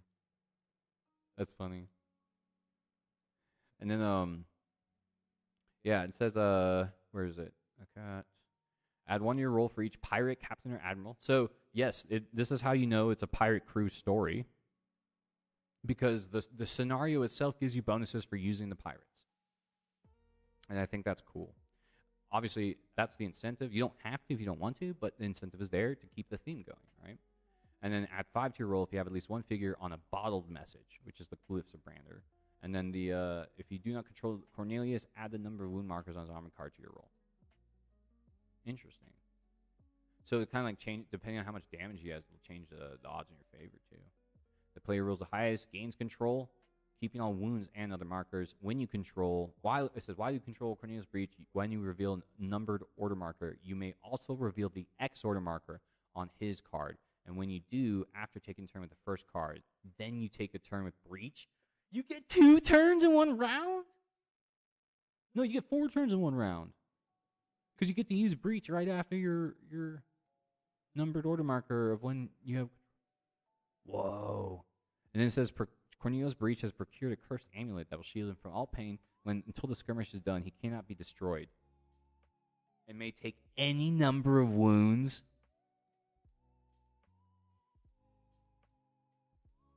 Oh, that's so crazy. That's wild. Also, shout out to my fellow lore council individual. So Dandelions created this map. This is Dandelions' work. Have a jar of dirt. Yep. That's literally, they're fighting over jars of dirt, Tails, in this story. It's crazy. Let me read this bit, because this part, I'm pretty sure this part is Dandelions' lore. Okay, so now you're getting a little taste of what the lore council works on. This is lore right here. This is lore council work. Okay.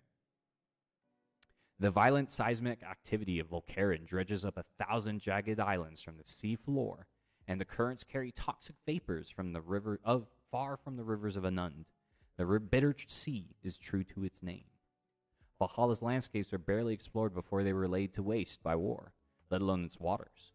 In this sea of nameless islands and hidden coves, the pirate fleets take refuge from the watchful eyes of their enemies and wait for the tides to turn in their favor.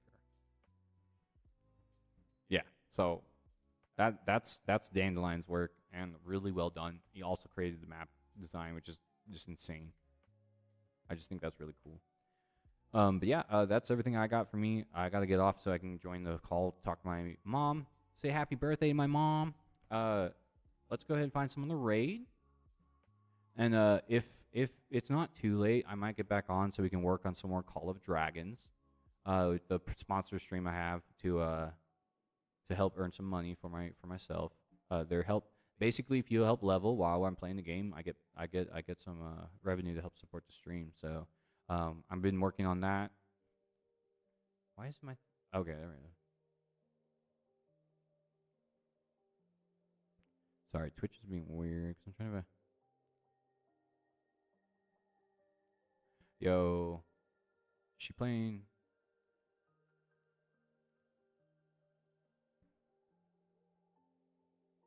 Oh, she's just playing demos. Yeah, let me go. We're gonna go ahead and raid Viridea. Viridea is a streamer from my earliest days of streaming. She is a fantastic individual who is very familiar with a lot of the. We all kind of like brush shoulders with all our friends. They're all like associates and mutuals and stuff. And she's really funny. She actually, apparently, one of the raids she did for my channel ended up creating one of my most viewed clips. Because I like snapped my back and like I popped my back while I was saying hi to her, and you could hear it on the mic, and everyone was laughing. And that's my most viewed clip, by the way. Thanks. But yeah, we're gonna go ahead and raid. So you all say hi to her, and I'll catch you in a little bit.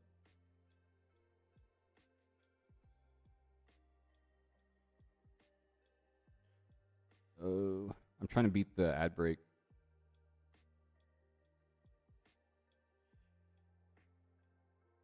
Okay. Yeah.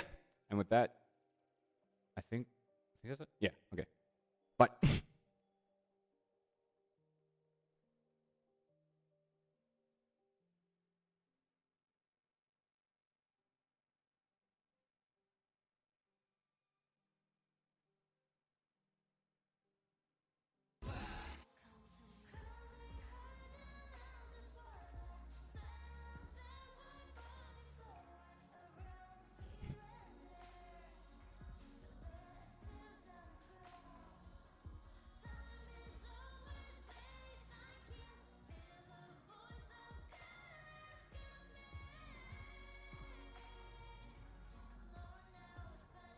Oh my god, why is there nyan in there? Why?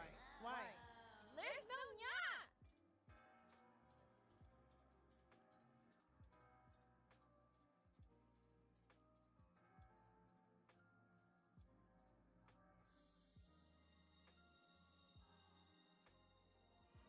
We should buy. This is I'm so scared. Oh God. Oh, I can do that with the garage. Yeah, let's go. I can use those moves. Oh, now. No! There you go. That is why you don't mess with Thornberry. It's just straight up one shot.